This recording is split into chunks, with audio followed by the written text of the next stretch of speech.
প্রথমেই তোমাদেরকে অনেক অনেক ধন্যবাদ আমার জন্মদিনে এত এত শুভেচ্ছা বার্তাগুলো পাঠানোর জন্য।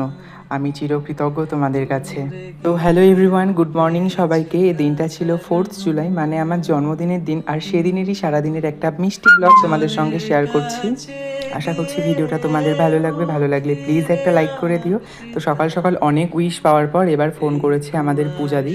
বেচারি এবার আমার জন্মদিনে থাকতে পারলো না, কারণ বেচারির তো বিয়ে হয়ে গেছে আর ও তো শ্বশুর বাড়িতে। তাই জন্য সকাল সকাল ফোন করে ওর সঙ্গে অনেকক্ষণ গল্প করে নিলাম। আর আমার মুখের এক্সপ্রেশনগুলো এখানে তোমরা একটু ইগনোর করো, কারণ আমরা কি বলছিলাম আমি নিজেও জানি না। আর পেছনে আমার মা আছে, মাও আমার মানে পূজাদির সঙ্গে অনেকক্ষণ গল্প টল্প করলো।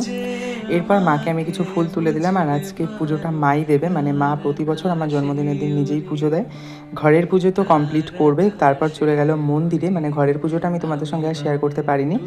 আর মন্দির বলতে আমাদের পাড়ার যে শীতলা মন্দির, সেখানেই আমার মা প্রতি বছরই দেয় পুজো। আর বিশেষ বিশেষ দিনগুলোতে মা সেখানে গিয়ে পুজো দেয়।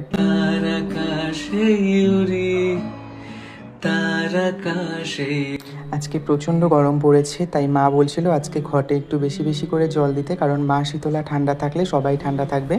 আর এদিকে মা এবার বসে গেল পুজো দিতে। মানে এই মন্দিরে তো আমি সকালবেলায় প্রতিদিনই ধুয়ে যাই, আজকেও প্রতিদিনের মতো ধুয়ে গেছিলাম। আর এরপর মা এখানে এসে আজকে পুজো দিচ্ছে, মানে আমার কাছে না মা করছে, ব্যাপারটা এরকমই। আর আজকে আমার জন্য পুজো দিচ্ছে, এটা তো তোমরা আশা করি সবাই বুঝে গেছো। আর আমাদের এখানে না আমি একটা শিব ঠাকুরও বসিয়েছিলাম গত বছর। এই কুয়াশায় প্রতিদিন তো আমি পুজো দিই, তাই আমি তো মাকে মানে সিঁদুরের ফোঁটা পরাই না। তো মাকে বললাম, মা তুমি আজকে ঠাকুরকে সিঁদুরের ফোঁটাটা পরিয়ে দাও। আর মাকে এখানে সিঁদুরের ফোঁটাটাও পরিয়ে দিল ঠাকুরকে।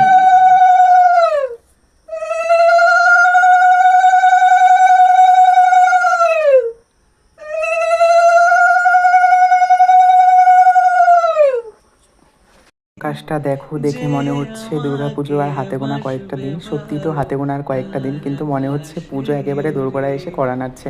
আকাশটা এত সুন্দর। তো এদিকে আমাদের পুজো করাও কমপ্লিট। এবার বাড়িতে এসে চা ঠা খেয়ে রেডি হয়ে নিলাম, যাব একটু বাজারে কিছু টুকিটাকি জিনিসপত্র কিনতে। সাথে গিয়েছিল রিয়া। আর এই তো আমরা দুজনে নিয়ে নিলাম একটা করে আইসক্রিম। ওর নাকি রাস্তায় বেরোলে প্রচণ্ড গরম লাগে, পারলে মাথা ঘুরে পড়ে যাওয়ার মতো অবস্থা। তো তারপর চলে আসলাম বাড়িতে। আর আমার মুখ চোখের অবস্থা দেখো, ঘেমে একেবারে শেষ। এরপর একটা কাকিমণি দিল একটা এই জুস, মানে এই অরেঞ্জ জুসটা খুব ভালো খেতে ছিল। জুসটা খেয়ে শরীরে অনেকটা এনার্জি পেলাম। এবার খাচ্ছি একটা পনিরের টুকরো, মানে আজকে তো পনির রান্না করা হবে, কারণ বাড়িতে আজকে নিরামিষ। আমার জন্মদিনের দিন বেশিরভাগই এমন হয় শনিবার পড়বে, নয় মঙ্গলবার পড়বে, নয় সোমবার পড়বে। যাই হোক, এই হলো আমাদের পকোশোনা। ও তো ভুলভাল কিছু কথা বলছিল। ও বলছিল বুম্বার জন্মদিন আজকে, মানে ও